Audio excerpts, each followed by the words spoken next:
Copyright John Kim. This story began with conversations between two friends who love fantasy. Thank you, Vina, for believing in this world from the beginning and for shaping it into something worth reading. Edited by Venetai Chang. Prologue: The Chronicles of Elandris. A Magical Kingdom. Prologue. Long, long ago, in a different timeline far away, before your grandmother was born, and before her grandmother was born, and before her grandmother's grandmother was even a twinkle in somebody's eye, the world was a very different place. It was a world of magic. In those days, the sun rose purple instead of gold. Rivers ran with water that tasted of honey. Flowers could sing if you knew the right words, and stars whispered secrets to anyone brave enough to listen. 5 great peoples shared this world. The Elves lived in kingdoms of crystal and moonlight. They were beautiful and clever and could live for thousands of years. They built their houses inside giant mushrooms and lit their streets with fireflies. And they were very, very proud. The humans lived in kingdoms of stone and steel. They were bold and curious and full of ideas. They could not live as long as elves, but they burned brighter, always building, always exploring, always wanting to see what was over the next hill. The Orcs lived in kingdoms of iron and fire. They were fierce and strong, with green skin and mighty tusks. Everyone was afraid of them. But underneath all that armor and all those muscles, the Orcs had their own songs and stories and families, though very few people bothered to find that out. The Dwarves lived in kingdoms deep inside the mountains. They were short and sturdy and stubborn as the stone they carved. They could forge anything: swords that never dulled, gems that glowed with your mood, locks that no thief could ever pick. They kept to themselves mostly. They thought elves were too tall, humans were too hasty, and orcs were too loud. But if you earned a dwarf's trust, and that was no easy thing, you had a friend for life. And the dragons ruled the skies, enormous, ancient, terrifying, beautiful. They answered to no one and feared nothing, except, perhaps, the one being in all the world who had raised the greatest of them from an egg. These 5 peoples did not like each other very much. In fact, they rather strongly disliked each other. The elves thought the humans were reckless. The humans thought the elves were snobs. Dwarves were suspicious of humans and elves. Everyone thought the orcs were monsters. And the dragons thought everyone else was very, very small. There had been wars. So many wars. Wars that lasted centuries. Wars that burned forests and crumbled mountains and turned rivers to dust. Wars so old that nobody could even remember what they had been fighting about in the first place. But through it all, through every battle and every betrayal and every broken promise, there was one power that even the mightiest armies feared: the Shadow Realm. Nobody talked about the Shadow Realm if they could help it.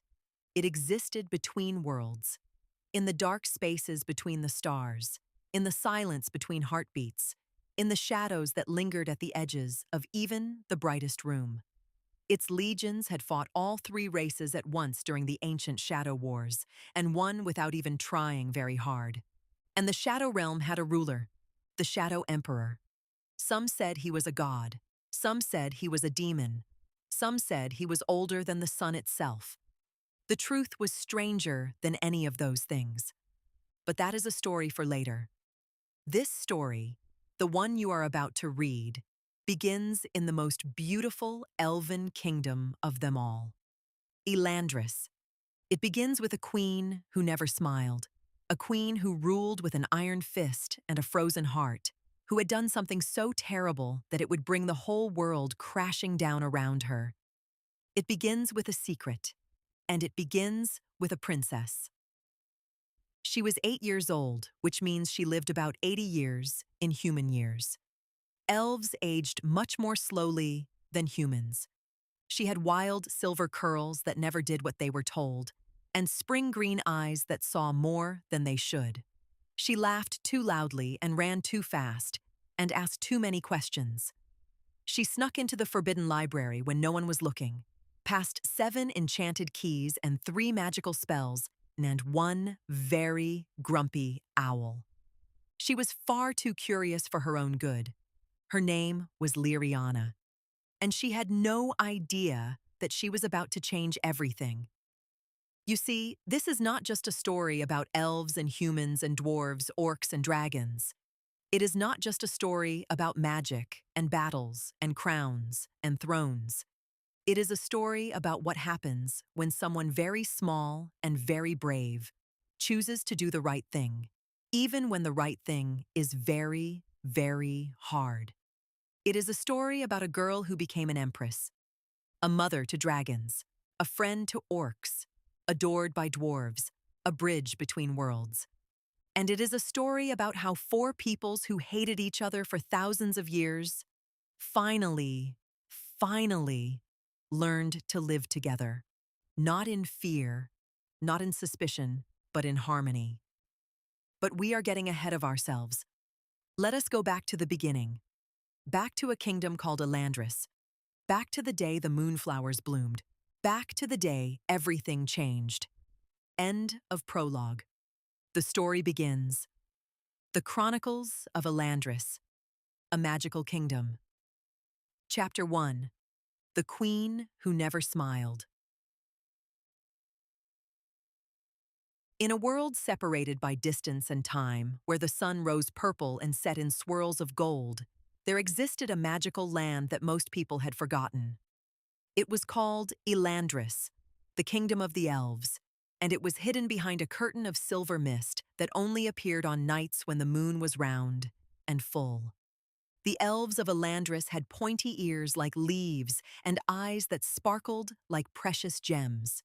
They lived in houses carved into giant mushrooms and trees so tall they tickled the clouds. Fireflies as big as apples lit their streets, and rivers ran with water that tasted like honey and starlight. But even in such a beautiful place, not everyone was happy. At the very center of Elandris stood a magnificent palace made of white crystal that glowed softly in the dark. It had 1,000 windows and 1,000 doors, and at the top of its tallest tower lived the queen, Queen Ilaria. Just the sound of her name made the elves of Elandris stand up straighter and check their shoes for mud. She ruled with an iron fist, which meant she had very strict rules about everything. Rules about how to bow, exactly 14 degrees. Rules about how to speak, quietly and politely. Rules about bedtime, breakfast, and the proper way to sneeze, into a silk handkerchief always. The queen had silver hair that fell past her shoulders like a frozen waterfall, and eyes as cold as winter ice. She wore gowns of midnight blue and crowns of twisted silver, and she never, ever smiled. "Why should I smile?" she would say. "There is work to be done, a kingdom to protect. Smiling is for those who have nothing important to think about." And so the elves feared her. The servants tiptoed through the palace halls. The guards stood so still they looked like statues. Even the songbirds outside the palace windows learned to sing more quietly. But there was one tiny elf who was not afraid of the stern queen. Not one bit. Princess Liriana was 8 years old. Well, 8 in human years, though in elf years she was about 80, which sounds very old, but is really quite young for an elf. She had her mother's silver hair, but hers bounced in wild curls that refused to stay neat no matter how many times her nursemaid brushed them. She had eyes the color of spring leaves and a smile so bright it could light up the darkest room. And oh, how she loved to smile. She smiled at the servants, which made them drop their trays in surprise. She smiled at the guards, which made them forget to stand still. She even smiled at the grumpy old cook, who had not smiled back at anyone in 300 years. But most importantly, she smiled at her mother, every single day. And here was the strangest thing in all of Elandris, stranger than the purple sunrises, stranger than the honey water rivers, stranger than anything else in that magical land. When Princess Liriana smiled at Queen Ilaria, something happened to the stern queen's face. The corners of her mouth would twitch. Just a tiny bit. Her icy eyes would soften, just for a moment, like snow beginning to melt in springtime. And if you looked very, very closely, closer than anyone else dared to look, you might see something sparkle there, something that looked almost like love. It was on the morning of the Moonflower Festival, the most magical day in all of Elandris, that our story truly begins. Princess Liriana woke up early, before even the purple sun had risen. She jumped out of her bed, which was shaped like a giant lily pad, and bounced like a cloud, and ran to her window. Outside, the entire kingdom was being decorated. Elves hung lanterns made of captured starlight from every tree branch. Musicians tuned their instruments. Harps made from spider silk and flutes carved from moonbeams. And everywhere, the famous moonflowers were beginning to bloom. The moonflowers only bloomed once every 10 years. Their petals were silver and gold, shimmering like tiny moons. And tonight, they would open completely and release their magic into the air. "This is the best day ever," Liriana whispered to herself. She was so excited that she forgot to put on her slippers before racing out of her room. She ran down the crystal hallways, her bare feet pattering against the glowing floor. She slid around corners, which was definitely against the rules. She jumped down the last 3 stairs, which was even more against the rules. And finally, she burst through the great doors of the throne room. "Mother!" she shouted. "The moonflowers are almost—" She stopped. Something was wrong. Queen Illyria sat on her throne, just as she always did. But she was not alone. Standing before her was a messenger, a small elf with trembling hands and a face as pale as the moon. He was holding a scroll sealed with black wax. A black seal meant bad news. Very bad news. "Liriana." The queen's voice was sharp, but when she looked at her daughter, her expression softened just a tiny bit. "Go back to your room. This is not for young ears." "But mother." "Now, please." The word please surprised everyone in the room. Queen Ilaria never said please. She gave orders. She made demands. She certainly did not ask. But when she looked at Liriana, there was something in her eyes that the princess had never seen before. Fear. Liriana wanted to stay. She wanted to know what was in that scroll, but she could see her mother's hands gripping the arms of her throne so tightly that her knuckles had turned white. So she did something very hard. She obeyed. "Yes, mother," she whispered. She gave a small bow, somewhere around 14 degrees, and walked slowly out of the throne room. But she did not go back to her room. Instead, she hid behind a tall crystal pillar, pressed her pointed ear against the cold stone, and listened. And what she heard changed everything. End of Chapter 1. To be continued. The Chronicles of Elandris, A Magical Kingdom. Chapter 2. The Queen's Terrible Secret. Liriana pressed her ear harder against the cold crystal pillar. Her heart was beating so loud she worried the guards might hear it. The messenger's voice was shaking. He sounded like a mouse trying to speak to a lion. "Your Majesty," he began, "the humans have sent their demands." "Demands?" The queen's voice was sharp as a knife. "Humans do not make demands of me." The messenger swallowed hard. Liriana could hear it from where she hid. They want Princess Liriana, Your Majesty." Liriana blood turned to ice. They wanted her? For a long moment there was only silence. Then the queen spoke, and her voice was quieter than Liriana had ever heard it. "Why?" The messenger unrolled the black-sealed scroll with trembling fingers. They have discovered. They know about the humans you have taken, Your Majesty. The ones you kept as pets. Liriana's eyes went wide. Pets? Her mother kept humans as pets? The messenger continued reading, his voice barely above a whisper now. They know you took humans from their villages, from their castles, even humans with royal blood, princes and princesses, just like... He stopped, too frightened to finish. Go on, the queen commanded. They say you played with them, Your Majesty, like toys.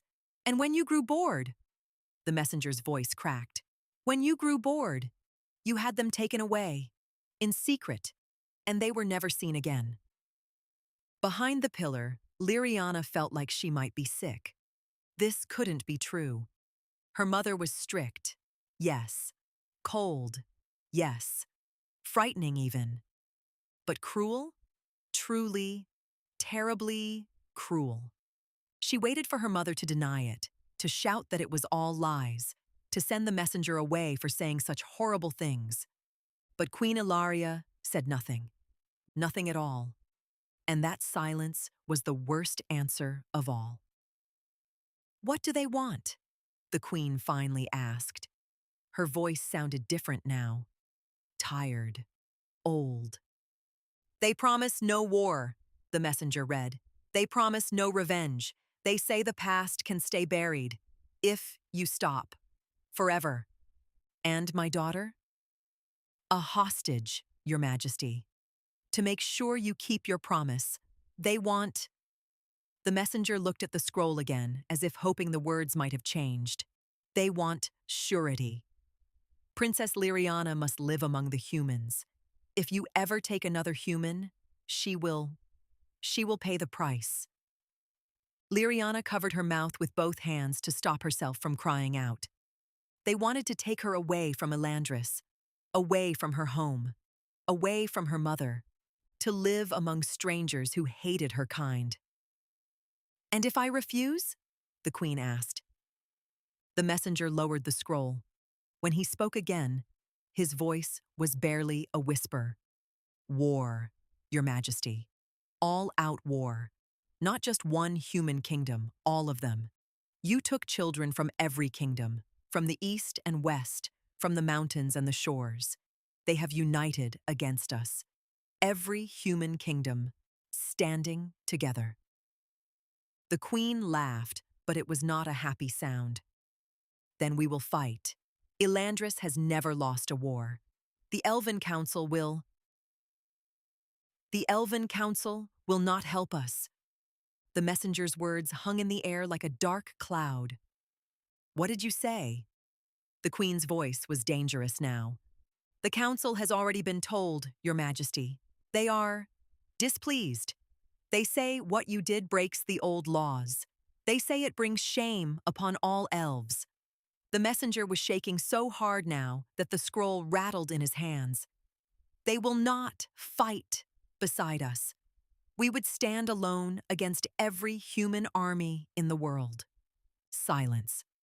Long and terrible silence. We cannot win that war, the queen whispered. And for the first time in her long, long life, Queen Ilaria sounded afraid. Behind the pillar, tears streamed down Liriana's face. She had always known her mother was strict. She had always known the other elves feared her, but she had never known why. Now she did. Her mother had stolen children, human children, just like herself, except not like herself at all, because Liriana was a princess and was loved and had a room shaped like a lily pad, and servants who brought her breakfast on silver trays. Those human children had none of that. They had been taken from their families, kept like animals, played with like dolls. And then... Liriana squeezed her eyes shut. She couldn't think about what happened then. Instead, she thought about the moonflowers outside her window, about how excited she had been just minutes ago, about how the biggest day of the century had turned into the worst day of her life. And then she heard something that made her heart crack right down the middle. Her mother was crying. Queen Ilaria, who never smiled, who never laughed, who ruled with an iron fist and a frozen heart, was crying. "Not my Liriana," the queen sobbed. "Not my little star. I cannot. I will not." "Your Majesty," the messenger said gently, "there may be no other way. The humans have given us until the last moonflower closes. That is 3 days from now. After that, war begins." 3 days. Liriana had 3 days left in her home. 3 days to say goodbye to everything she had ever known. Unless a thought flickered in her mind. A tiny, dangerous thought. What if she didn't wait to be handed over like a package? What if she went to the humans herself? What if she could find a way, somehow, some impossible way, to make things right? Liriana wiped her tears with the back of her hand. She took a deep breath. And for the first time in her life, Princess Liriana of Elandris made a plan that no one, not even the iron-fisted queen, could stop. End of Chapter 2. To be continued. The Chronicles of Elandris. A Magical Kingdom. Chapter 3. The Truth About Everything. That night, when the moonflowers had opened and the whole kingdom was singing and dancing, Liriana sat alone in her room. She did not feel like celebrating. Through her window, she could see the silver and gold petals glowing in the darkness. She could hear the music floating up from the streets below. But all she could think about was what she had heard behind that crystal pillar. A soft knock came at her door. Liriana didn't answer. The door opened anyway. Queen Ilaria stood in the doorway. She was not wearing her crown. Her silver hair hung loose around her shoulders. Without her royal robes, without her cold expression, she looked almost ordinary. She looked like someone's mother. "You heard," the queen said softly. It was not a question. Liriana nodded. She did not trust her voice. The queen walked slowly across the room and sat down on the edge of Liriana's lily-pad bed. For a long moment, she said nothing. She just looked out the window at the moonflowers, her eyes far away. "I need to tell you a story," she said at last. "A story I should have told you long ago." "When your father died," the queen began, "something broke inside me." Liriana looked up. Her mother never talked about her father. Never. "He was the kindest elf I ever knew," the queen continued. Her voice was soft, like she was talking to herself. "He made me laugh. He made me smile. When he was gone, it felt like someone had carved a black hole right in the middle of my heart." She pressed her hand against her chest. "A hole that nothing could fill." Liriana felt tears prick her eyes. She had been so young when her father passed. She barely remembered him. Just a warm voice, a gentle hand, a laugh like bells. "At first," the queen said, "I tried to fill that hole with company. I traveled to the human lands. I met humans who were kind and funny, who reminded me of your father. They kept me from feeling so alone." She paused. "But then, I saw things, Liriana. Terrible things." "What things?" The queen's eyes grew dark. "I saw how some humans treated their own kind. Children locked in towers. Princes and princesses left hungry and cold because their parents were too busy fighting wars. Orphans, with no one to love them. Even royal children, treated worse than we treat our animals." Liriana's mouth fell open. "I could not stand by and watch," the queen said. "So I took them. I brought them here, to Elandris, where they would be safe, where they would be fed and warm and cared for." But the messenger said, "The messenger only knows what the humans told him." The queen's voice was firm now. "They say I kidnapped their children. They say I kept them as pets. But Liriana, I saved them." "But," they said, "the children disappeared. that they were never seen again. The queen was quiet for a moment.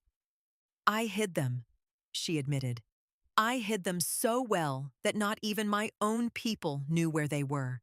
I was afraid that if anyone found out, they would be sent back. Back to the hunger, back to the cold, back to people who did not love them. Liriana stared at her mother. They are still alive? All of them. Every single one. Liriana felt like someone had opened a window in a stuffy room. She could breathe again. The humans were alive. Her mother had not done the terrible thing she feared. But still. Mother, she said slowly, even if you saved them, you still took them away from their families. Some of those families might have loved them very much. They must have been so scared, not knowing where their children were. The queen closed her eyes. I know, she whispered. I know that now. What began as a rescue became something else. Something I could not control. The black hole in my heart. It wanted more. More people to care for. More people who needed me. I told myself I was helping, but perhaps... She took a shaky breath. Perhaps I was only helping myself? A single tear rolled down the queen's cheek. Liriana had never seen her mother cry before today. Now she had seen it twice. She reached out and took her mother's hand. What do we do now? She asked. The queen squeezed Liriana's hand and sat up straighter.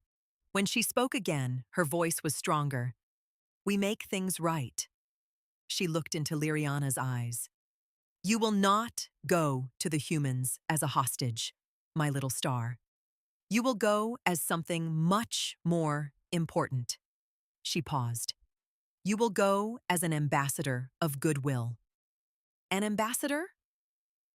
A peacemaker. A bridge between our world and theirs. The queen stood and walked to the window. You will take all of the humans with you, Liriana. Every single one. You will return them to their villages, their castles, their families. You will show the human kingdoms that Elandris wants peace, not war. Liriana's heart began to beat faster. But I will be all alone out there. What if the humans do not believe me? What if they are angry? The queen smiled. Actually smiled. It was small and a little crooked, as if her face had forgotten how to do it. But it was real. You will not be alone, she said. I am sending someone with you, someone very special. She paused. His name is Amon. Amon? He is a friend, a very old friend. The queen's smile grew a little wider. He is human, Liriana. And more than that, he is human royalty, a prince from a kingdom that no longer exists. The humans will respect him. They will listen to him, and he will keep you safe. Liriana frowned. If he is human, how can he be your very old friend? Humans only live for Anda is not like other humans. The queen turned back from the window. The moonlight made her silver hair glow like a halo. He looks like a grown man, tall and strong, with kind eyes. But looks can be deceiving, my little star. She leaned close and whispered, Amon is older than any elf alive. Older than me. Older than my mother. And her mother before her. He has walked this world since before Elandris had a name. Liriana's eyes went wide. How is that possible?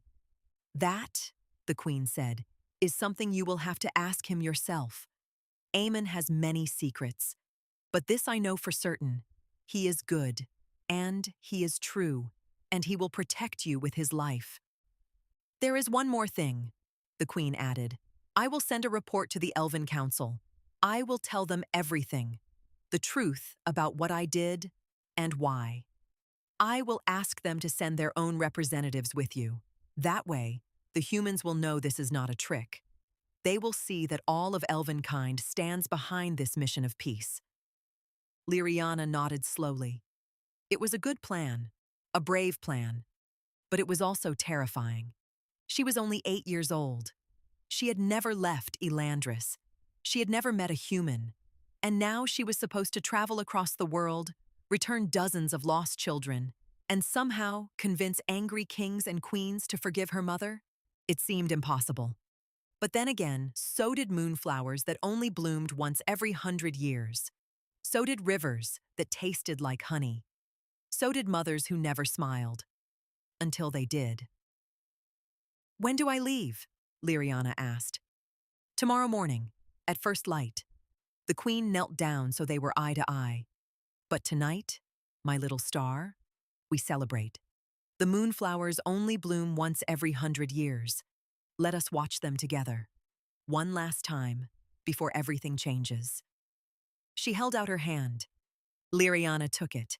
And as they walked together to the palace balcony, hand in hand, Liriana thought about the mysterious Aemon, a human who was older than any elf, a prince from a kingdom that no longer existed, a man who was more than human. Who was he, really? And what other secrets did he carry? Tomorrow, she would find out. End of Chapter 3. To be continued. The Chronicles of Elandris, A Magical Kingdom. Chapter 4. The Man Called Aemon. The purple sun rose over Elandris. Liriana had not slept, not even a little bit. She had spent the whole night watching the moonflowers slowly close their petals, thinking about the journey ahead. And thinking about Aemon, a human older than any elf, a prince from a kingdom that no longer existed. What kind of person could that be? She was about to find out. A servant knocked on her door just as the first rays of purple light touched her window. "Your Highness," the servant said, bowing low, "the Queen summons you to the throne room. Your escort has arrived." Liriana's heart began to pound. It was time.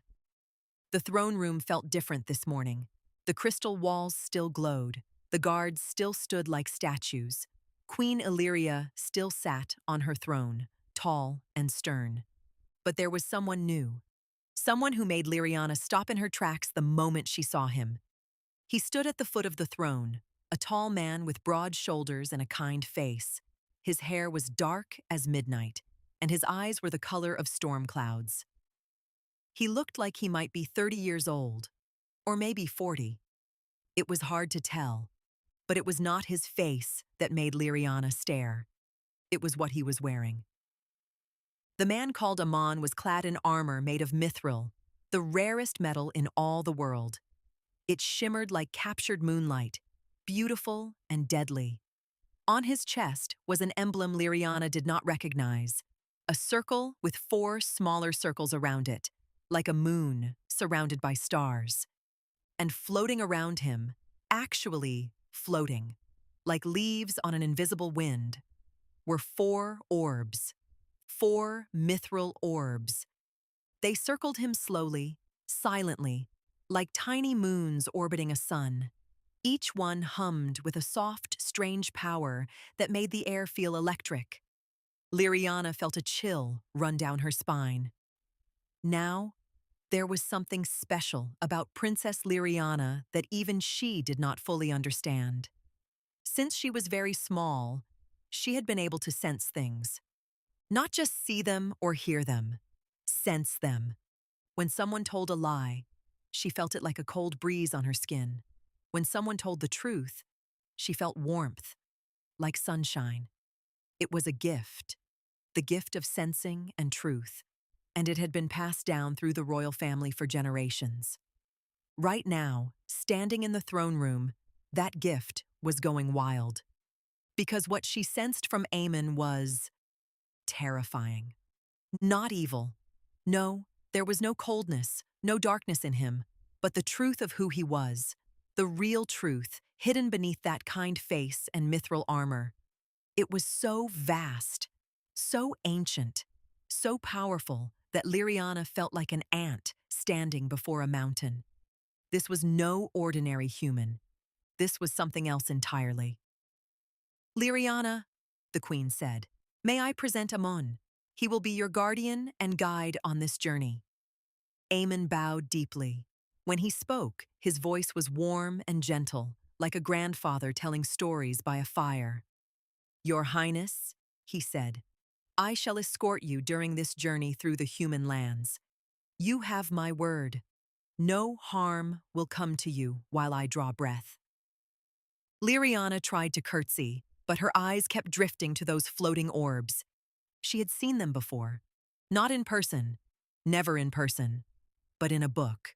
A very old, very secret book that she was definitely, absolutely, 100% not supposed to read. The forbidden section of the royal library was locked with 7 keys, guarded by 3 spells, and protected by a grumpy, enchanted owl named Bartholomew. But Liriana was curious, and small, and very, very sneaky when she wanted to be. She had read the forbidden books, all of them, and she remembered what she had read about mithril orbs. Before she could stop herself, the words came tumbling out. "4 mithril orbs!" she blurted. "1 for defense against physical attack, 1 for attacking the attacker, 1 for defense against magic, and 1 for magical attacks." The queen's eyes went wide.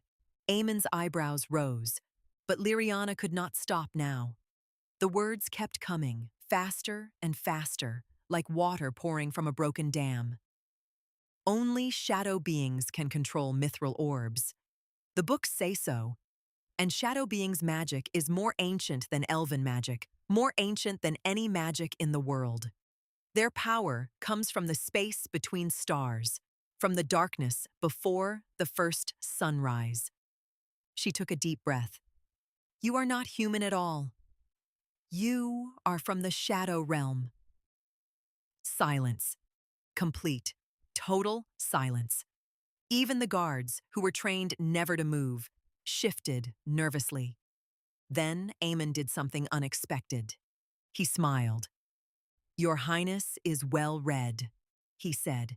His storm cloud eyes twinkled with something that looked like delight. "Very well read indeed. I am impressed." "Then it is true?" Liriana whispered. "You are from the shadow realm?" "Yes, Your Highness. I am." Liriana's mind was racing. If he was from the shadow realm, if he could command 4 orbs, then that meant, "You are the shadow sovereign," she breathed. The words hung in the air like smoke. "The books say only a shadow emperor can command all 4 orbs at once. Anyone else would be destroyed by the power. You are not just from the shadow realm. You are its emperor." Aemon looked at Liriana for a long moment. The 4 orbs slowed their spinning as if they too were listening. Then he nodded. "Your Highness speaks truth," he said quietly. "I am what your books call the Shadow Sovereign. I have walked this world since before your kingdom had a name. I have seen empires rise and fall. I have watched mountains crumble into the sea." He knelt down so that he was eye level with Liriana. "But I am also human, Your Highness. Born of a human mother, with a human heart. I was a prince once, long ago, in a kingdom that time has forgotten. The Shadow Realm chose me, gave me its power, and made me its voice in this world. But I have never stopped being what I was born to be." "What were you born to be?" Liriana asked. "A protector," Aemon said simply. "A guardian. Someone who stands between the innocent and those who would do them harm." He smiled again, and this time Liriana felt warmth from her gift. The warmth of pure, shining truth. "That is what I will be for you, Princess Liriana. Not a king, not a sovereign, just a guardian who will keep you safe." Liriana thought about the forbidden books, about all the terrible things they said about shadow beings, that they were monsters, that they stole souls, that they brought only darkness and destruction. "But the books say shadow beings are dangerous," she said slowly. "They say your kind cannot be trusted." Aemon nodded thoughtfully. "Your Highness," he said, Not everything that is written in books is real. He paused. But not everything written in books is false, either. Liriana frowned. That was a strange answer. What does that mean? It means that some shadow beings have done terrible things, just as some elves have done terrible things, just as some humans have done terrible things. He glanced at the queen, just for a moment, then back to Liriana. But it also means that some shadow beings have done wonderful things. The truth is never simple, Your Highness. The truth is always somewhere in between. Liriana thought about her mother, about how she had taken human children, which was wrong, but had also saved them from cruelty, which was right, about how the same person could do both good and bad things. Maybe Aemon was right. Maybe the truth really was somewhere in between. The queen rose from her throne. "It is time," she said. Her voice was steady, but Liriana could see the tears shining in her eyes. "The humans are gathered in the courtyard. The representatives from the Elven Council have arrived. Everything is ready." She walked down from the throne and wrapped Liriana in a tight hug. "Be brave, my little star," she whispered. "Be kind. And remember, no matter what happens, no matter how far you go, I will always love you." "I love you too, Mother." Liriana hugged her back as hard as she could.